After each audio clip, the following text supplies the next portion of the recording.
विनायकरावांच्या जुन्या वाड्यासारख्या घराला आज पुन्हा एकदा चैतन्याचे कोंदण लाभले होते. अंगणात रांगोळी काढली होती, दाराला तोरण होते आणि घरात माणसांची वर्दळ होती. विनायकरावांच्या धाकट्या भावाच्या मुलीचे म्हणजे त्यांच्या पुतणीचे लग्न ठरवण्यासाठी मोठे पाहुणे आले होते. विनायकराव निवृत्त मुख्याध्यापक, आयुष्यभर शिस्त आणि संस्काराची जपणूक केलेल्या या माणसाने आपल्या मुलाला अजयला उत्तम शिक्षण दिले आणि सायलीसारख्या शिकल्या सवरलेल्या घराण्यातील मुलीला सून म्हणून घरात आणले. त्यांना वाटले होते आयुष्याची संध्याकाळ सुखात जाईल. सकाळपासून विनायकराव पाहुण्यांच्या सरबराईत गुंतले होते. कोणाला चहा हवा, कोणाला पाणी, कोणाची काही अडचण तर नाही ना, याकडे त्यांचे बारीक लक्ष होते. पाहुण्यांच्या गराड्यात विनायकरावांचे कौतुक होत होते. विनायकराव, तुमच्या संस्कारांचा पगडा तुमच्या घरावर दिसतोय. सुनबाई सुद्धा किती सुगरण आणि कष्टाळू आहेत. पाहुण्यांचे हे बोलणे ऐकून विनायकरावांच्या चेहऱ्यावर समाधान उमटत होते, पण त्यांना कुठे ठाऊक होते की हे समाधान क्षणभंगूर आहे. जेवणाची पंगत बसली. सायलीने अतिशय तत्परतेने पाहुण्यांना आग्रह करून वाढले. पुरणपोळीचा सुवास घरभर दरवळत होता. अजय सुद्धा पाहुण्यांशी गप्पा मारण्यात गुंग होता. विनायकराव बाजूला बसून पाहत होते. त्यांना खूप आनंद होत होता, पण त्याच वेळी त्यांना तहान लागली, म्हणून ते स्वयंपाकघराच्या दिशेने पाणी घ्यायला गेले. तिथे सायली पाहुण्यांसाठी वाढप काढत होती. तिला एकटे पाहून विनायकराव हळूच म्हणाले, सुनबाई, जेवण खरंच खूप छान झालंय. पाहुणे खूप खुश आहेत. तू आज खूप मेहनत घेतली आहेस. थोडा वेळ विसावा घे. नंतर विनायकरावांचे हे कौतुकाचे शब्द ऐकता सायलीचा चेहरा अचानक पालटला. तिने हातातील पळी जोरात ताटावर आपटली. बाहेर पाहुणे असल्याने ती ओरडूही शकत नव्हती, पण तिचे डोळे निखाऱ्यासारखे लाल झाले होते. ती विनायकरावांच्या अगदी जवळ आली आणि त्यांच्या कानापाशी आपला विषारीपणा काढत म्हणाली, हे कौतुक आपल्यापाशीच ठेवा. म्हातारबुवा, हे नाटक फक्त या पाहुण्यांच्यासाठी सुरू आहे. तुम्ही आणि तुमच्या मुलाने मला या घरात नोकरासारखं राबवून घेतलंय, पण लक्षात ठेवा, हे पाहुणे उद्या सकाळी एकदा का घराबाहेर पडले की तुमची ही उरली सुरली मज्जा मी कायमची संपवून टाकेन. तुम्हाला या घरात अशी काही वटणीवर आणते की तुम्हाला तुमचं हे घरच वाटणार नाही. रोज तुमचा असा छळ करीन की तुम्हाला वाटेल जिवंतपणीच आपण स्मशानात आलो आहोत. मरणाची वाट बघत बसाल तुम्ही, हे विसरू नका. विनायकरावांच्या पायाखालची जमीनच सरकली. त्यांच्या हातातील पाण्याचा रिकामा पेला थरथरू लागला. ज्या मुलाच्या सुखासाठी त्यांनी स्वतःची औषधे आणि स्वतःचा इच्छा मारून घराचा हप्ता भरला, त्याच घरात त्यांना स्मशान दाखवण्याची भाषा केली जात होती. सायलीच्या बोलण्यातील क्रूरता त्यांच्या काळजाला आरपार चिरून गेली. त्यांनी सायलीच्या चेहऱ्याकडे पाहिले. तिथे एक प्रकारची विकृत जिद्द होती. त्यांना आठवले, गेल्या काही महिन्यापासून अजय सुद्धा सायलीच्या बोलण्याला विरोध करत नव्हता. वडिलांचा अपमान होत असताना तो मान खाली घालून बसून राहायचा. विनायकरावांना जाणीव झाली की ज्या घराला त्यांनी मंदिर मांडले होते तिथे आता सापांनी बीळ केली आहेत. सुनबाई, मी तुझा काय गुन्हा केलाय ग? तुला मुलगी मांडलं हेच चुकलं का? विनायकरावांचा आवाज कातर झाला होता.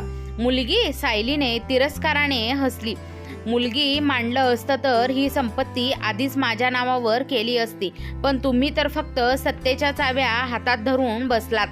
आता बघाच तुम्ही उद्यापासून या घरात तुमचा सूर्योदय कसा होतो ते. सायली पदर सावरत चेहऱ्यावर पुन्हा एकदा खोटं हसू आणून पाहुण्यांकडे पाणी घेऊन गेली होती.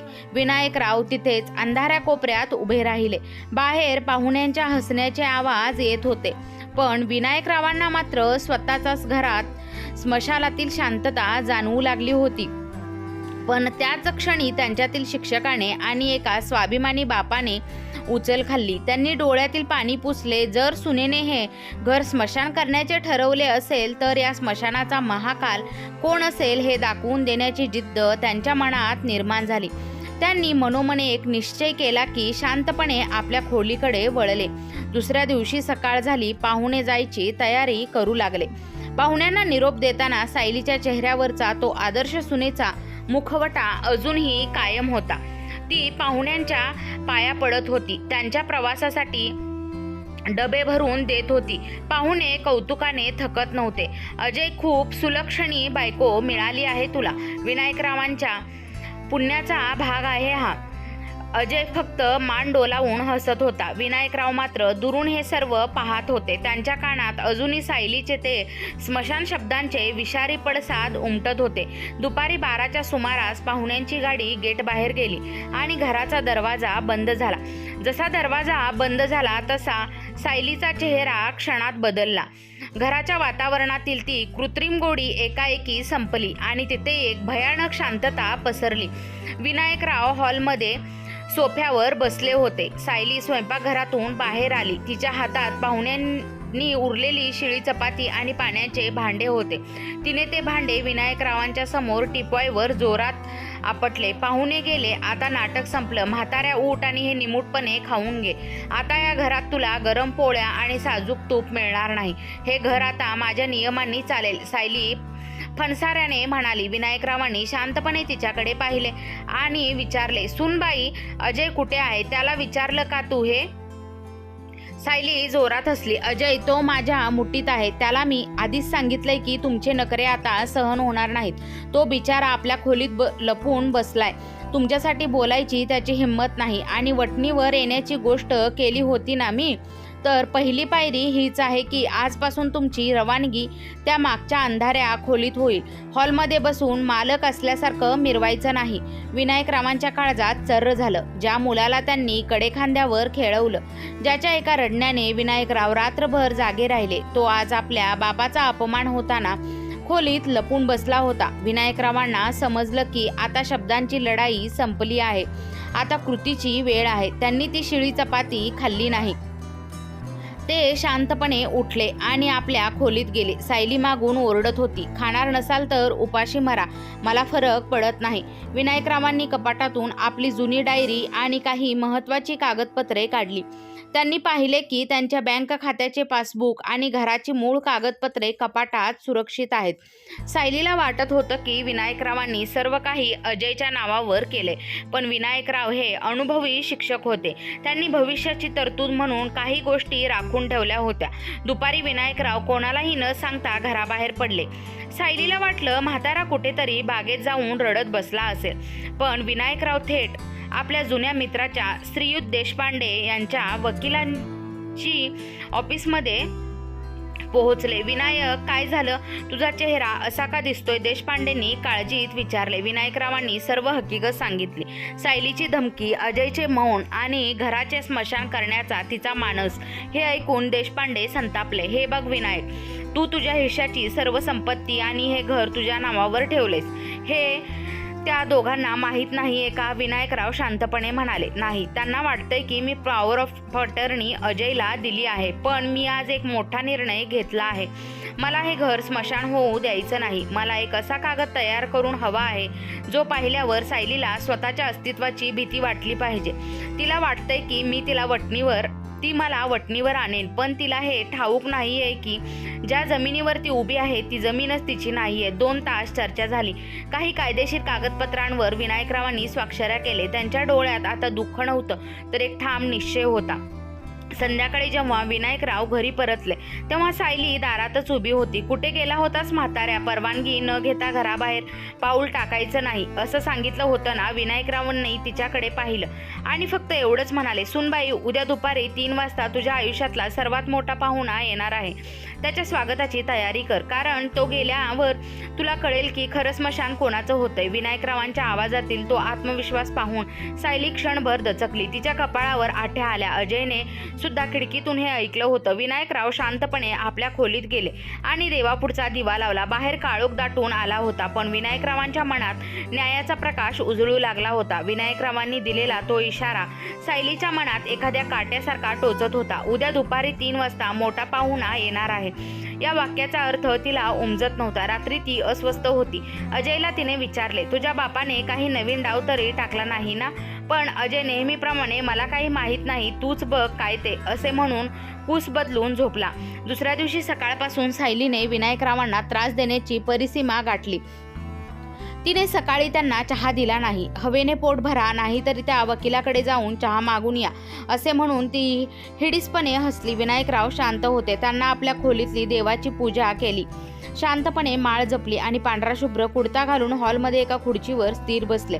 त्यांच्या चेहऱ्यावरचे तेज पाहून सायलीला आतून धडकी भरत होती, पण तिचा अहंकार तिला शांत बसू देत नव्हता. दुपारचे 2:45 झाले होते. सायली सोफ्यावर बसून टीव्ही पाहत होती. विनायकराव एकटक घड्याळाकडे पाहत होते. बरोबर 3चे टोले पडले आणि घराच्या गेटवर एक पांढरी गाडी येऊन थांबली. गाडीतून 3 गृहस्थ खाली उतरले. त्यातले एक विनायकरावांचे मित्र वकील देशपांडे होते. दुसरे एक गृहस्थ हातात काही फाईल्स घेऊन होते आणि तिसरा एक तरुण होता ज्याच्या हातात कॅमेरा आणि काही मोजमापाची उपकरणे होती. सायली ताडकन उभी राहिली. कोण आहेत हे लोक? म्हाताऱ्या, हे काय नाटक आहे? ती ओरडली. विनायकराव शांतपणे उठले आणि त्यांनी दरवाजा उघडला. या देशपांडे, या शिंदे साहेब, या आपलीच वाट पाहत होतो.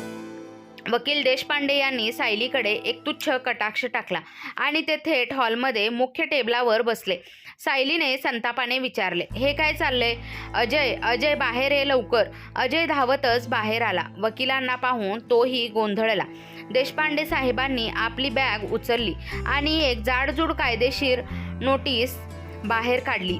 ते अजय आणि सायलीकडे बघून गंभीर आवाजात म्हणाले, श्रीमती सायली आणि श्री अजय, मी विनायकरावांचा अधिकृत कायदेशीर सल्लागार म्हणून इथे आलो आहे. विनायकरावांनी आज या घराचा आणि त्यांच्या सर्व मालमत्तेचा अंतिम निर्णय घेतला आहे. सायली तिरस्काराने म्हणाली, कसला निर्णय? हे घर अजयच्या नावावर आहे हे आम्हाला माहीत आहे. म्हातारा फक्त वेळ काढतोय. देशपांडे साहेब जोरात हसले. घर अजयच्या नावावर? सुनबाई, चुकीच्या भ्रमात आहात तुम्ही. विनायकरावांनी कालच या घराचे डीड ऑफ गिफ्ट रद्द करून एक नवीन ट्रस्ट डीड तयार केले आहे. विनायकराव निवृत्त शिक्षक आहेत. त्यांना समाजसेवेची ओढ आहे. त्यांनी हे पूर्ण घर, ज्याची किंमत आजच्या बाजारभावाने 3 कोटी रुपये आहे, ते मातृछाया अनाथालयाला दान केले आहे. हे ऐकताच सायलीच्या हातातील पाण्याचा पेला खाली पडला आणि त्याचे तुकडे झाले. अजयचा चेहरा पांढरा फटक पडला. बाबा, हे काय सांगतायत वकील काका? घर दान केलं? अजय ओरडला. विनायकराव शांतपणे पुढे आले. त्यांच्या आवाजात एक वेगळीच धार होती. हो अजय, घर दान केलं. ज्या घरात बापाचा सन्मान नाही, जिथे बापाला जिवंतपणी स्मशान दाखवण्याची भाषा केली जाते, ते घर माझ्यासाठी आधीच मेल्यासारखं होतं. मग विचार केला की ज्यांना खरोखर घराची गरज आहे अशा अनाथ मुलांना हे घर का देऊ नये? सायली आता चवताळलेल्या वाघिणीसारखी ओरडली, हे होऊ शकत नाही. मी कोर्टात जाईन. तुम्ही असं आम्हाला घराबाहेर काढू शकत नाही. देशपांडे साहेबांनी दुसरी फाईल पुढे केली. सायलीजी, हे घर विनायकरावांच्या स्वकष्टाचे आहे. त्यांनी ते कोणाकडूनही वारसा हक्काने मिळवलेले नाही. त्यामुळे ते कोणालाही दान करण्याचा त्यांना पूर्ण अधिकार आहे. आणि दुसरी महत्त्वाची गोष्ट, या नोटीसमध्ये स्पष्ट लिहिले आहे की आजपासून 24 तासाच्या आत तुम्हाला हे घर रिकामे करावे लागेल. उद्या दुपारी 3 वाजता अनाथालयाची मुले आणि ट्रस्टी इथे येणार आहेत. जर तुम्ही घर सोडले नाही तर पोलीस बंदोबस्तात तुम्हाला बाहेर काढण्याचे आदेश आधीच मिळवले आहेत. सायलीला आता दरदरून घाम सुटला होता. हा तोच घाम होता ज्याची विनायकरावांनी कल्पना दिली होती. तिचा अहंकार, तिची सत्ता आणि तिचा तो वटणीवर आणण्याचा माज एका क्षणात धुळीला मिळाला होता. तिला आता स्वतःच्या पायाखालची जमीन सरकल्यासारखी वाटू लागली. ज्या म्हाताऱ्याला ती पाहुणा म्हणत होती, तोच या घराचा खरा मालक निघाला होता आणि त्याने तिलाच पाहुणी ठरवून बाहेरचा रस्ता दाखवला होता. विनायकराव आपल्या खोलीकडे वळले आणि जाताना फक्त इतकेच म्हणाले, सुनबाई, स्मशान आता तयार झाले. फक्त प्रेत कोणाचं निघणार हे उद्या 3 वाजता ठरेल. हॉलमध्ये फक्त सायलीच्या रडण्याचा आणि अजयच्या हतबलतेचा आवाज घुमत होता. वकील आणि ट्रस्टचे लोक गेल्यानंतर त्या मोठ्या वाड्यासारख्या घरात स्मशान शांतता पसरली होती. सायली सोफ्यावर सुन्न होऊन बसली होती. तिच्या डोळ्यासमोरून आपली स्वप्ने, सोन्याचे दागिने आणि या घरावर गाजवलेली हुकुमशाही एका क्षणात कोसळताना दिसत होती. अजय डोक्याला हात लावून पायरीवर बसला होता. ज्या बापाला त्याने आयुष्यभर मऊ मेणाहूनही मवाळ समजले होते, ते आज वज्रादपी कठोर होतील याची त्याने स्वप्नातही कल्पना केली नव्हती. अजय, काहीतरी कर. हे घर असं कसं जाऊ शकतं? तू कोर्टात जा, स्टे ऑर्डर आण. सायली अचानक किंचाळली. अजयने संतापाने तिच्याकडे पाहिले. काय करू मी? वकील देशपांडे काय म्हणाले ऐकलं नाहीस का? ते घर बाबांनी स्वतःच्या पैशातून उभं केले. आपण तिथे फक्त राहतोय. आणि तुला वटणीवर आणायची खूप खाज होती ना. आता बघ, त्यांनीच आपल्याला वटणीवर आणलंय. तुझी ती विषारी जीभ आज आपल्याला विनाशाला कारणीभूत ठरली आहे. सायलीचा चेहरा रागाने लाल झाला, पण आता तिच्या शब्दात ती ताकद उरली नव्हती. ती धावत विनायकरावांच्या खोलीकडे गेली. विनायकराव शांतपणे आपली बॅग भरत होते. त्यांच्या बॅगेत फक्त काही कपडे, त्यांची औषधे आणि त्यांच्या दिवंगत पत्नीचा, अजयच्या आईचा एक फोटो होतो. बाबा माझं चुकलं. मी रागाच्या भरात काय बोलले मला कळलं नाही. प्लीज हा निर्णय मागे घ्या. आम्ही कुठे जाणार या रात्री? सायलीने खोटा काकुळतीचा सूर लावला. विनायकरावांनी तिची बॅग भरण्याचे थांबवले आणि तिच्याकडे स्थिर नजरेने पाहिले. सूनबाई, तू काल म्हणाली होतीस ना की पाहुणे आहेत तोपर्यंत मज्जा करून घे. मी तीच मज्जा केली. वकील आणि ट्रस्टी माझे पाहुणेच आहेत आणि वटणीवर आणण्याची गोष्ट तू मला स्मशान दाखवणार होतीस, पण मी तुला आरसा दाखवला. या आरशात तुझी लायकी बघ आता. बाबा, मी तुमची माफी मागते. अजय, तू तरी काही बोल. सायलीने अजयला साथ घातली, पण विनायकराव आता जुमानणारे नव्हते. अजय, तू माझा मुलगा आहेस, पण जेव्हा तुझी बायको माझ्या मरणाची प्रार्थना करत होती, मला जिवंतपणी स्मशानात धाडण्याची भाषा करत होती, तेव्हा तू गप्प होतास. तुझे ते मौन मला टोचलं. ज्या मुलाने बापाचा सन्मान राखला नाही त्याला बापाच्या संपत्तीत राहण्याचा कोणताही अधिकार नाही. उद्या दुपारी 3 वाजेपर्यंतची मुदत आहे. तुमचे जे काही सामान असेल ते गुंडाळा. ती रात्र त्या घरासाठी खूप मोठी होती. सायली आणि अजयने रात्रभर प्रयत्न केले. त्यांनी 2-3 वकिलांना फोन लावले, पण विनायकरावांनी कायदेशीर बाजू इतकी पक्की केली होती की कोणीही मदत करायला तयार नव्हते. स्वार्जित मालमत्ता, सेल्फ एक्वायर्ड प्रॉपर्टी दान करण्याचा मालकाला पूर्ण अधिकार असतो. हेच उत्तर त्यांना प्रत्येक ठिकाणाहून मिळत होते. सकाळ झाली. नेहमीप्रमाणे घरात चहाचा सुवास दरवळत होता. सायलीला आता खरोखरचा घाम फुटू लागला होता. हा घाम कष्टाचा नव्हता, तर उद्या होणाऱ्या या भीतीचा होता. तिला आठवलं की तिने विनायकरावांचे औषधाचे पैसे सुद्धा स्वतःच्या पार्लरसाठी खर्च केले होते. आज तिच्याकडे ना घर उरणार होतं ना तो रुबाब. अजयने लाचारीने विचारले, बाबा, किमान आम्हाला महिन्याभराचा वेळ तरी द्या. घर शोधायला वेळ लागेल. विनायकराव हसले. घर? तुला आठवतंय अजय, तू जेव्हा लहान होतास आणि तुला घर हवं होतं तेव्हा मी रात्रीचा दिवस करून हे घर बांधलं. आता तू मोठा झाला आहेस, कमवता आहेस, स्वतःचं घर स्वतः उभं कर. आणि सायली, तुला स्मशानाची खूप ओढ होती ना, मग आता रस्त्यावर आल्यावर कळेल की ऊन आणि पाऊस काय असतो. दुपारचे 2 वाजत आले. बाहेर पुन्हा एकदा गाड्यांचे आवाज आले, पण यावेळी फक्त पांढरी गाडी नव्हती, तर एक मोठी बस होती. अनाथालयांची लहान मुले ज्यांच्या डोळ्यात नवीन आशा होती ती त्या घराच्या गेटवर उतरली.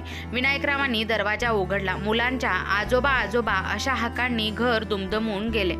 सायलीने आपलं सामान 2 मोठ्या पिशव्यांमध्ये भरलं होतं. ज्या घराची ती राणी बनून वावरत होती त्याच घरातून आज तिला एखाद्या गुन्हेगारासारखं बाहेर पडायचं होतं. तिने विनायकरावांच्या पाया पडण्याचा प्रयत्न केला, पण विनायकराव बाजूला सरकले.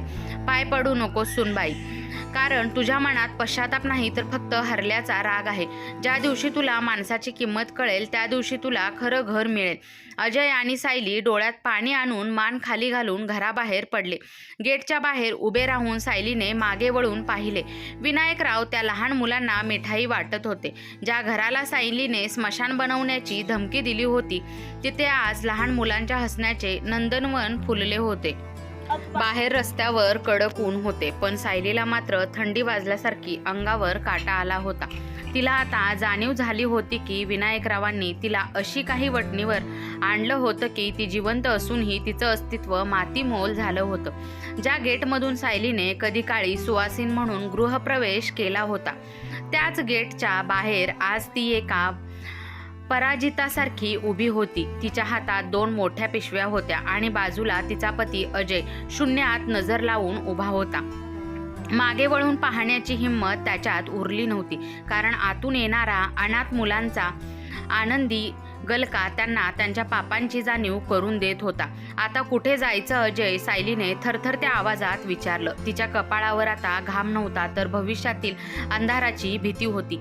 अजयने संतापाने तिच्याकडे पाहिले. कुठे जायचं हे तू मला विचारतेस, ज्या बापाने आपल्याला डोक्यावर घेतलं त्यांना तू स्मशान दाखवायला निघाली होतीस. आता हे रस्तेच आपलं घर आहे. माझ्या खिशात फक्त 2-3 हजार रुपये आहेत. महिना अखेर असल्यामुळे पगारही संपलाय. सायलीने तिच्या माहेरी फोन लावण्याचा प्रयत्न केला. तिला वाटले तिची आई किंवा भाऊ तिला आसरा देतील, पण जसा तिने फोन लावला आणि घर सोडल्याचे सांगितले तसे तिच्या भावाने उत्तर दिले. सायली, विनायकराव काकांनी आधीच आम्हाला फोन करून सर्व सांगितले होते. तू ज्यांच्याशी जे वागली आहेस ते ऐकल्यावर आईची तब्येत बिघडली आहे. तू इथे येऊ नकोस, कारण आम्ही सुद्धा अशा संस्कारहीन मुलीला घरात स्थान देऊ शकत नाही. भावाने फोन कट केला. सायलीच्या हातातील फोन गळून पडला. ज्या माहेरचा तिला गर्व होता त्यांनीही तिचे तोंड पाहायचे नाकारले होते. विनायकरावांनी तिची नाकेबंदी किती पद्धतशीर केली होती हे तिला आता उमजले. त्यांनी तिला फक्त घरातून बाहेर काढले नव्हते, तर तिचे सामाजिक अस्तित्वही संपवून टाकले होते. रात्र होत आली होती. अजय आणि सायलीने एका स्वस्त लॉजवर आश्रय घेतला. तो लॉज एका अरुंद गल्लीत होता. तिथे प्रचंड उकाडा होता. भिंतीवर पिवळट रंग उडालेला होता आणि खिडकीतून बाहेरच्या गटाराचा वास येत होता. ज्या आलिशान बंगल्यात सायलीने एअर कंडिशनर शिवाय झोपायला नकार दिला होता, तिथे आज तिला एका मोडक्या फॅनखाली रात्र काढावी लागणार होती. सायली, तुला स्मशानाची ओढ होती ना? बघ, हे लॉजचं छोटीच खोली म्हणजे जिवंतपणी स्मशानच आहे, अजय उपरोधिकपणे म्हणाला आणि त्याने भिंतीकडे तोंड करून डोळे मिटले. सायलीला रात्रभर झोप लागली नाही. तिला विनायकरावांचे ते शब्द आठवत होते. माणसाला वटणीवर आणण्यापूर्वी स्वतःची लायकी तपासावी लागते. दुसऱ्या दिवशी अजय नोकरीला गेला, पण तिथेही त्याच्यासाठी एक धक्कादायक बातमी वाट पाहत होती. विनायकरावांनी त्याच्या ऑफिसमध्ये एक पत्र पाठवले होते, ज्यामध्ये त्यांनी स्पष्ट केले होते की अजयवर त्यांचे कोणतेही कर्ज नाही आणि त्यांनी त्याला वारसा हक्कातून बेदखल केले आहे. ऑफिसमधील सहकाऱ्यांनीही अजयकडे पाहण्याचा दृष्टिकोन बदलला होता. जो मुलगा स्वतःच्या वडिलांना सांभाळू शकत नाही तो कंपनीशी काय प्रामाणिक राहणार, अशी कुजबूज त्याच्या कानावर पडली. दिवसेंदिवस सायलीची अवस्था बिकट होत होती. तिला आता घरकामासाठी नोकर मिळत नव्हते. स्वतःला सर्व करावं लागत होतं. तिचे हात जे कधी मेहंदीच्या कलेने सजलेले असायचे ते आता लॉजमधील भांडी घासून खरखरीत झाले होते. तिने विनायकरावांना फोन करण्याचा प्रयत्न केला, पण तिचा नंबर आधीच ब्लॉक केला होता. एके दिवशी सायली बाजारात गेली असताना तिला विनायकराव दिसले. ते अनाथालयातील 2 लहान मुलांचा हात धरून बागेत फिरत होते. त्यांच्या चेहऱ्यावर एक असे समाधान होते जे सायलीने कधीच पाहिले नव्हते. ते मुले त्यांना आजोबा म्हणून बिलगत होती. विनायकरावांनी सायलीकडे पाहिले, पण त्यांच्या नजरेत राग नव्हता, तर फक्त एक अथांग शांतता होती. त्यांनी तिला ओळखलेच नाही, जणू ती कोणी अनोळखी व्यक्ती असावी. सायलीला तिथेच भर रस्त्यात रडू कोसळले. तिला जाणीव झाली की विनायकरावांनी दिलेली उत्तर हे शब्दाचे नव्हते, तर त्यांच्या वागण्याचे होते. त्यांनी तिला दाखवून दिले होते की नातीही रक्ताने नाही तर प्रेमाने आणि आदराने टिकतात. सायली घरी त्या लॉजवर परतली आणि तिने अजयला म्हटले, अजय, आपल्याला बापाची माफी मागावीच लागेल, नाही तर आपला हा नरक कधीच संपणार नाही. पण अजयने दिलेले उत्तर सायलीला हादरवून टाकणारे होते. माफी सायली, ज्या बापाला तू जिवंतपणी स्मशानात धाडायला निघाली होतीस त्यांनी आपल्याला जिवंतपणी मृत्यूचा अनुभव दिला आहे. आता माफी मागायला उशीर झालाय, कारण त्यांनी त्या अनाथ मुलांमध्ये आपलं जीवन नवीन जग शोधले.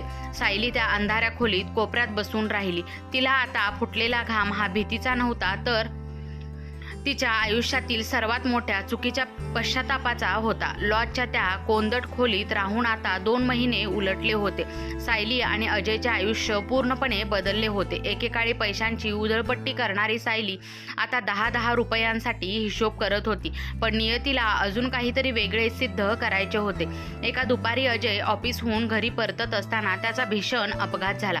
एका भरधाव ट्रकने त्याच्या दुचाकीला धडक दिली. अजय रक्ताच्या थारोळ्यात रस्त्यावर पडला होता. लोकांनी त्याला तातडीने सरकारी रुग्णालयात दाखल केले. सायलीला जेव्हा हा निरोप मिळाला तेव्हा तिच्या हातापायातील त्राणच गेले. ती धावत पळत रुग्णालयात पोहोचली. डॉक्टर, माझा नवरा कसा आहे? सायलीने रडत विचारले. डॉक्टर गंभीरपणे म्हणाले, त्याच्या पायाला आणि डोक्याला गंभीर दुखापत झाली आहे. तातडीने शस्त्रक्रिया करावी लागेल. त्यासाठी किमान 2 ते 2.5 लाख रुपये जमा करावे लागतील. तुमच्याकडे फक्त 4 तास आहेत. सायली सुन्न झाली. 2 लाख रुपये तिच्याकडे तर 2,000 रुपयेही शिल्लक नव्हते. तिने ओळखीच्या लोकांना फोन केले, पण सर्वांनी पाठ फिरवली. ज्यांच्या समोर ती गर्वाने मिरवायची त्यांनी विनायकरावांसारख्या माणसाचा छळ करणाऱ्यांना आम्ही मदत करणार नाही असे स्पष्ट सुनावले. अगतिक होऊन सायलीने पुन्हा माहेरी फोन केला, पण तिथूनही मदतीचा हात मिळाला नाही. तिला आता विनायकरावांची आठवण आली. जर बाबा असते तर त्यांनी स्वतःची एफडी तोडून सुद्धा अजयला वाचवलं असतं. हे आठवून तिला स्वतःच्या वागण्याचा प्रचंड तिरस्कार वाटला. शेवटी कोणताही मार्ग न उरल्याने ती अनाथालयांच्या विनायकरावांच्या जुन्या घराच्या दिशेने धावली. जिथे पोहोचल्यावर तिला दिसले की गेटवर मातृछाया अनाथालय अशी पाटी लागली होती. आत विनायकराव मुलांना गोष्टी सांगत बसले होते. सायलीने धावत जाऊन त्यांचे पाय धरले. बाबा, बाबा वाचवा, अजयचा अपघात झालाय. डॉक्टरांनी 2 लाख रुपये मागितले आहेत. माझ्याकडे काहीच नाहीये. माझ्या नवऱ्याला वाचवा. सायली ओक्साबोक्शी रडू लागली. विनायकराव शांतपणे उठले. त्यांनी सायलीला स्पर्शही केला नाही. ते थंड आवाजात म्हणाले, सुनबाई, तुम्ही विसरलात का? मी तर पाहुणा आहे आणि स्मशानात गेलेल्या माणसाकडे पैसे कुठले? तुम्हीच मला वटणीवर आणणार होतात ना, मग आज ही वेळ का आली? सायली विनायकरावांच्या पायावर डोके ठेवून विनवणी करत होती. बाबा, मला हवं ते शासन करा. मला घराबाहेर ठेवा, पण अजयला वाचवा. तो तुमचा मुलगा आहे. विनायकरावांच्या डोळ्यात एक क्षण पाणी आले, पण त्यांनी स्वतःला सावरले. ते म्हणाले, मुलगा? तो मुलगा तेव्हाच मेला जेव्हा त्याच्या बायकोने माझ्या मृत्यूची भाषा केली आणि तो मौन धरून बसला. आज माझ्याकडे जे काही आहे ते या अनाथ मुलांचे आहे. मी या मुलांच्या हक्काचा 1 पैसाही तुम्हाला देणार नाही. सायलीला वाटले विनायकराव आता खरोखरच पाषाणहृदयी झाले आहेत. ती रडत रडत तिथून बाहेर पडली. तिला वाटले आता अजय वाचणार नाही. ती पुन्हा रुग्णालयात आली आणि अजयच्या बेडपाशी बसून ढसाढसा रडू लागली. तिला वाटले हेच ते स्मशान जे तिने विनायकरावांना दाखवायचे ठरवले होते, पण आज नियतीने तिलाच तिथे आणून उभे केले होते. 2 तास झाले सायलीची आशा संपली होती. इतक्यात नर्स आली आणि म्हणाली, श्रीमती सायली, तुमच्या पतीच्या शस्त्रक्रियेचे पैसे जमा झाले आहेत. एका अज्ञात देणगीदाराने चेक पाठवला आहे आणि शस्त्रक्रिया सुरू झाली आहे. सायली थक्क झाली. कोणी दिले पैसे? तिने विचारले. नर्सने एक पावती दाखवली. त्यावर नाव होते, पण खाली एक छोटी चिठ्ठी होती ज्यावर लिहिले होते, हे पैसे वडिलांच्या नात्याने नाही तर एका माणुसकीच्या नात्याने दिले आहेत. यातून अजयचा जीव वाचेल, पण तुमचं नातं आधीच संपलं आहे. सायलीला समजले की हे पैसे विनायकरावांनीच दिले आहेत. त्यांनी आपला शब्द पाळला होता की ते अनाथालयाचा पैसा देणार नाहीत. त्यांनी कदाचित स्वतःची उरली सुरली वैयक्तिक बचत किंवा दागिने विकून अजयचे प्राण वाचवले होते. सायलीला आता दरदरून घाम सुटला होता. विनायकरावांनी तिला पैशाने मदत केली होती, पण प्रेमाने कायमचे दूर केले होते. तिने अजयला वाचवले होते, पण आपल्या हक्काच्या माणसाला कायमचे गमावले होते. अजयची शस्त्रक्रिया यशस्वी झाली. मृत्यूच्या दारातून तो परतला होता, पण त्याचे शरीर आणि मन दोन्हीही खचले होते. 3 दिवसानंतर जेव्हा त्याला पूर्ण शुद्ध आली तेव्हा त्याच्या समोर सायली बसली होती. तिचे डोळे रडून रडून सुजले होते. चेहरा निस्तेज झाला होता आणि ती एखाद्या जिवंत प्रेतासारखी दिसत होती. सायली, बाबा कुठे आहेत? अजयने क्षीण आवाजात विचारले. सायलीने मान खाली घातली. तिने हुंदका आवरत अजयला गेल्या 3 दिवसात घडलेला सर्व प्रकार सांगितला. विनायकरावांनी दिलेली वागणूक, त्यांचे ते कठोर शब्द आणि शेवटी अज्ञात राहून त्यांनी दिलेली 2 लाखांची मदत, सर्व काही ऐकल्यावर अजयच्या डोळ्यातून घळाघळा पाणी वाहू लागले. सायली, बाबांनी आपल्याला माफ नाही केलं तर त्यांनी आपल्याला दान दिले. एका भिकाऱ्याला जशी मदत करतात तशी मदत त्यांनी आपल्या स्वतःच्या मुलाला केली आहे. यापेक्षा मोठं मरण दुसरं कुठलं असू शकतं? अजय वेदनेने विव्हळत होता. अजयला रुग्णालयातून सुट्टी मिळाली, पण आता तो पूर्वीसारखा चालू शकत नव्हता. त्याला आधारासाठी काठीची गरज लागणार होती. ती दोघे पुन्हा त्या छोट्या लॉजवर परतले. आता अजयची नोकरीही धोक्यात आली होती, कारण तो दीर्घकाळ रजेवर होता. सायली आता खरोखर बदलली होती. ती दिवसा एका कापड दुकानात सेल्स गर्ल म्हणून काम करू लागली आणि रात्री अजयची सेवा करू लागली. तिने आपले सर्व उरले सुरले दागिने विकून अजयची औषधे आणले. एके दिवशी सायली अजयला घेऊन विनायकरावांच्या आताच्या अनाथालयाच्या गेटवर पोहोचली. अजय काठी टेकवत टेकवत गेटपाशी आला. विनायकराव बागेत लहान मुलांना जेवण भरवत होते. अजयने लांबूनच हाक मारली, बाबा. विनायकराव थांबले. त्यांनी वळून पाहिले. अजय आणि सायली गेटच्या बाहेर गुडघ्यावर टेकून बसले होते. सायलीने हात जोडले होते. बाबा, फक्त एकदा आम्हाला आत येऊ द्या. आम्हाला तुमची संपत्ती नको, घर नको, फक्त तुमची माफी हवी आहे. आम्हाला तुमच्या पायाशी जागा द्या. आम्ही इथे नोकरासारखे राहू, या अनाथ मुलांची सेवा करू, पण आम्हाला पर्क करू नका. सायली रडत ओरडत होती. विनायकराव चालत गेटपाशी आले. सायलीला वाटले आता बाबांचे हृदय विरघळले, पण विनायकरावांनी गेट उघडले नाही. ते गेटच्या आतून शांतपणे म्हणाले, अजय, सायली, ज्या दिवशी तुम्ही मला जिवंतपणे स्मशान दाखवण्याची भाषा केली होती त्याच दिवशी मी त्या गेटच्या आतल्या विनायकला जाळून टाकलं होतं. आता इथे फक्त एक आजोबा राहतात, ज्यांच्या तुमच्याशी कोणताही संबंध नाही. बाबा, असं करू नका. पश्चातापाने आमचं शरीर जळतंय. अजय ओरडला.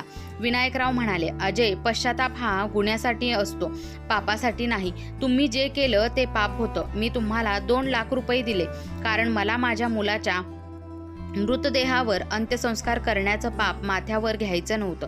ते पैसे माझ्याकडून तुमच्यासाठी दिलेली शेवटची भिक्षा होती. आता पुन्हा इथे येऊ नका. या अनाथ मुलांना तुमच्यासारख्या सनात पण संस्कारहीन लोकांची सावलीही पडू द्यायची नाहीये मला. विनायकराव वळले आणि आत निघून गेले. त्यांनी मागे वळूनही पाहिले नाही. सायली आणि अजय गेट बाहेर भर पावसात भिजत राहिले. सायलीला आता जाणीव झाली की विनायकरावांनी तिला अशी काही वटणीवर आणले होते की आता तिला स्वतःचे घर असूनही ती बेघर झाली होती. तिला फुटलेला तो घाम आता तिच्या कपाळावरून पावसाच्या पाण्यासोबत वाहून जात होता, पण तिच्या मनातील जखम मात्र ताजी होती. सायलीने अजयचा हात धरला आणि ती म्हणाली, अजय, बाबांनी आपल्याला माफ केलं नाही, पण त्यांनी आपल्याला जगण्याचा एक मार्ग दाखवला आहे. जर आपल्याला खरोखर पश्चाताप झाला असेल तर आपल्यालाही कोणाचं तरी आयुष्य नंदनवन बनवावं लागेल. त्या रात्री सायलीने एक निर्णय घेतला. तिने ठरवले की ती आयुष्यभर कष्ट करेल आणि विनायकरावांनी दिलेल्या त्या 2 लाखांची परतफेड करेल.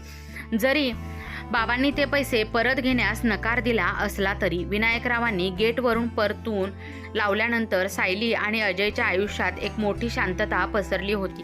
पण ही शांतता नैराश्याची नव्हती, तर ती आत्मचिंतनाची होती. सायलीने ठरवले होते की वटणीवर येणे म्हणजे काय असते हे तिने स्वतःच्या कर्माने अनुभवले आहे. आता सुधारणे म्हणजे काय हे तिला जगाला दाखवायचे होते. पुढील 2 वर्षे सायली आता अजयने अत्यंत खडतर आयुष्य जगले. अजयने आपल्या अपंगत्वावर मात करत एका लहान कंपनीत हिशोबनीस म्हणून काम मिळवले. सायली दिवसा कापड दुकानात काम करायची आणि रात्री घरी मेहंदीचे छोटे छोटे ऑर्डर्स घेऊ लागली. त्यांनी त्यांचा प्रत्येक 1 रुपया वाचवला. चैनीच्या वस्तू, चांगले कपडे किंवा बाहेरचे जेवण त्यांनी पूर्णपणे त्यागले. त्यांच्या मनात फक्त एकच ध्येय होते, विनायकरावांनी त्यांच्या उपचारासाठी दिलेले ते 2 लाख रुपये परत करणे. 2 वर्षानंतर विनायकरावांच्या वाढदिवसाचा दिवस उजाडला. विनायकराव आता 70 वर्षाचे झाले होते. अनाथालय मुलांनी त्यांच्यासाठी छोटासा कार्यक्रम ठेवला होता. विनायकराव मुलांमध्ये बसून हसत होते, पण त्यांच्या डोळ्यांच्या कोपऱ्यात कुठेतरी एक रिकामेपणा अजूनही होता. इतक्यात गेटपाशी एक रिक्षा येऊन थांबली. अजय काठी टेकवत आणि सायली हातात एक पिशवी घेऊन आत आली. आज विनायकरावांनी त्यांना अडवले नाही. सायली शांतपणे विनायकरावांच्या जवळ गेली आणि तिने त्यांच्या पायावर डोके टेकवले. विनायकराव काहीच बोलले नाहीत. सायलीने हातातली पिशवी त्यांच्यासमोर ठेवली. हे काय आहे? विनायकरावांनी विचारले. सायलीने धीर एकवटून सांगितले, बाबा, यात 2 लाख रुपये आणि त्यावरील व्याज आहे. हे पैसे तुमच्या अनाथालयातील मुलांच्या शिक्षणासाठीचे आहेत. आम्ही गेल्या 2 वर्षात रक्ताचे पाणी करून हे पैसे जमा केले आहेत. आम्हाला माहिती आहे की तुम्ही आम्हाला माफ केलं नाही आणि कदाचित करणारही नाही, पण हे पैसे स्वीकारून आम्हाला त्या कर्जातून मुक्त करा, जे आम्हाला जिवंतपणी मरणापेक्षा जास्त वेदना देत आहेत. विनायकरावांनी त्या पिशवीकडे पाहिले. आणि मग सायली व अजयच्या चेहऱ्याकडे. सायलीच्या चेहऱ्यावर आता तो संपत्तीचा माज नव्हता, तर कष्टाचे तेज होते. अजयच्या डोळ्यात बापाबद्दलचा आदर होता. विनायकराव उठले आणि त्यांनी कपाटातून एक फाईल काढली. त्यांनी ती फाईल सायलीच्या हातात दिली. सायलीने फाईल उघडली आणि तिचे डोळे विस्फारले. ते घराचे नवीन कागदपत्र होते.